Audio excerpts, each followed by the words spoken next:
Menggenggam impian. Pekan lalu, saya memang mengajukan sebuah pertanyaan yang bertujuan untuk membuat level kehidupan bisnis saya naik. Setidaknya secara keilmuan, saya merasa gagal, saya merasa lelah, saya merasa apa yang saya jalankan dipandang stakeholder sebagai sesuatu yang salah dan bisa menyebabkan kerugian. Sementara, saya merasa mereka tidak paham maksud saya. Namun, begitu banyak orang mengatakan hal yang saya lakukan tidak benar, maka saya yang harus berkaca, melihat ke diri sendiri. Akhirnya saya setuju, saya salah. Saya terima kesalahan saya. Sayangnya, saya tidak tahu harus melakukan apa lagi, hingga saya hampir menyerah. Saya kelelahan berjuang, saya memerlukan arah. Dan inilah kalimat Pak Kadek, seorang yang telah makan asam garam kehidupan. Jika kamu berpikir akan menyerah atas segala usaha yang kamu perbuat, ambil waktu sebentar untuk menengok ke belakang. Coba kamu lihat, berapa jauh dan panjangnya perjalanan yang kamu telah lakukan, katanya. Dia berhenti sebentar, meminta asbak untuk rokoknya yang sudah mulai memanjang ujung sisa tembakau terbakarnya. Lalu lanjutnya, jika kehidupan memukulmu keras, pukul kembali lebih keras. Jika kamu jatuh tapi mantulmu lebih tinggi dari jatuhmu, itu namanya peningkatan. Dikala semua orang bermimpi untuk sukses, seorang pemenang akan bangun dan kerja keras untuk meraihnya.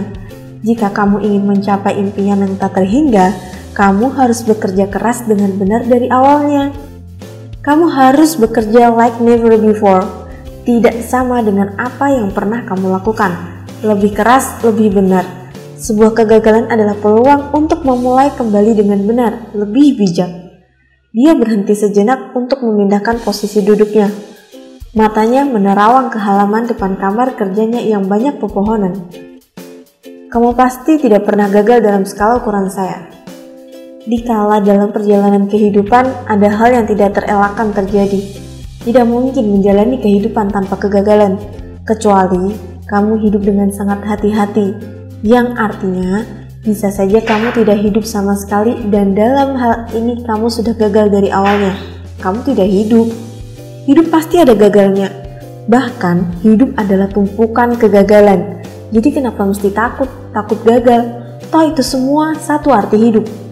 Sangat mudah terjebak dalam kegagalan. Bahkan, banyak kegagalan tepat di ujung kesuksesan. Hal itu terjadi karena dua hal. Kamu takut untuk gagal lagi atau kamu tidak memantaskan dirimu untuk mendapatkan yang lebih baik. Kemudian dia menatap saya tajam dan berujar, saya mengenal kamu. Bahan dasar kamu baik. Kedua orang tua kamu saya kenal. Bahan baku mereka juga baik. Kalau bibitnya baik, buahnya pasti baik. Tinggal seberapa kamu kuat bertahan dan menjaga api semangatmu. Kamu harus menjalani hidup dengan seluruh potensi yang Tuhan sudah berikan. Kamu harus memberi fondasi yang kuat untuk impianmu. Ingat, buat fondasi impian kamu. Pak Kadek berpaling dan mengubah posisi duduk menatap ke arah jendela, menyeruput kopi yang sudah mulai dingin, dan melanjutkan ceritanya yang dibuka dengan pertanyaan. Kamu tahu apa yang ada dalam pikiran Lee Kuan Yew dikala melihat Singapura tahun 60-an? Di awal dirinya memegang tampuk pemerintahan di Singapura. Saya menggelengkan kepala. Persoalannya lebih pelik dan lebih parah dibandingkan apa yang sedang kamu hadapi.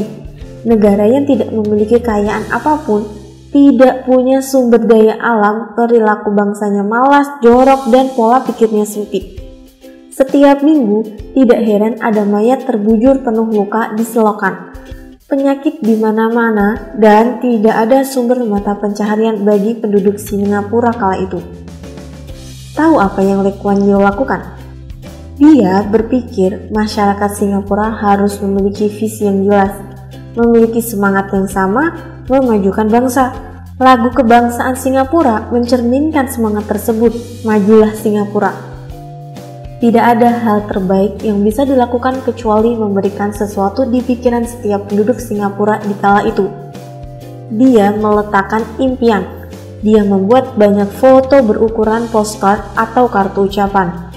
Foto itu berisi gambar-gambar yang indah di negeri Eropa yang maju, sejahtera, dan indah.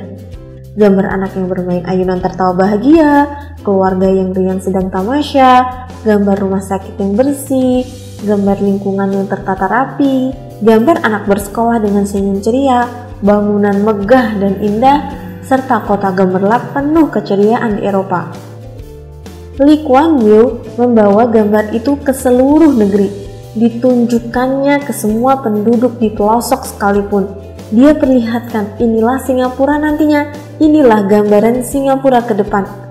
Dia jadikan gambar itu sebagai visi bersama, impian bersama, dengan syarat kedepannya bangsa Singapura harus percaya pada impian tersebut.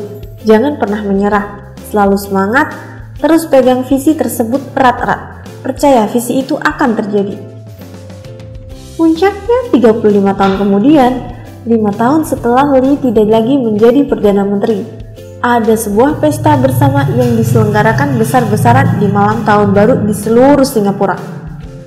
Sebuah karnaval keceriaan yang dipuncaki dengan teriakan menggema di seluruh antero Singapura bersama-sama. Mereka mengatakan, "Yes, we have arrived."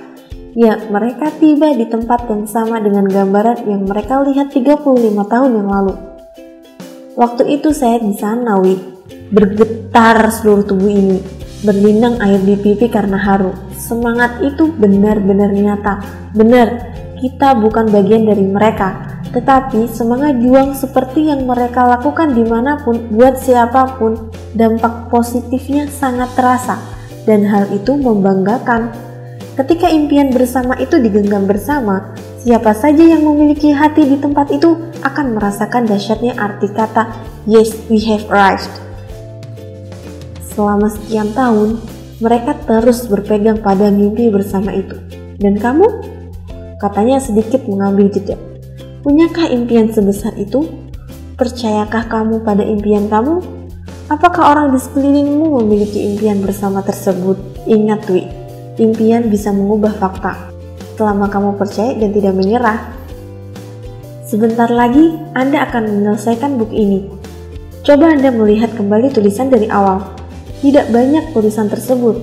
Semua kisah berdasar cerita nyata keseharian yang ditulis untuk memberikan pikiran Anda gambaran apa yang akan Anda lakukan. Bukan peristiwanya, karena Anda akan menulis kisah kehidupan Anda sendiri. Namun benang merahnya, apa itu prosperity consciousness, kesadaran kemakmuran, dan millionaire mindset.